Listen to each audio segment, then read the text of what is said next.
Samantala, sa Cavite naman, nananawagan ng hustisya ang pamilya ng isang batang lalaki na umano'y nabiktima ng hit and run incident sa barangay San Jose, General Mariano Alvarez, Cavite.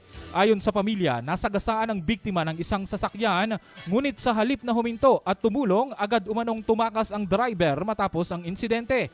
Sa social media post ng kapatid ng biktima, sinabi nitong may mga CCTV camera sa lugar na maaaring makatulong upang matukoy ang pagkakakilanlan ng sospek at masubaybayan ang ruta nito bago at pagkatapos ng pangyayari. Nanawagan din ang pamilya sa sinumang may impormasyon o nakasaksi sa insidente na makipagtulungan sa mga otoridad upang mapabilis ang investigasyon at mapanagot ang responsable. Ayon pa sa kanila, nakahanda silang magsampa ng kaukulang kaso at isulong ang lahat ng legal na hakbang kung patuloy na iiwas ang sospek o iiwasan ng sospek ang pananagutan. Samantala, nagpapatuloy naman ang panawagan ng pamilya para sa agarang pagharap ng driver at pagkakaloob ng hustisya sa batang biktima.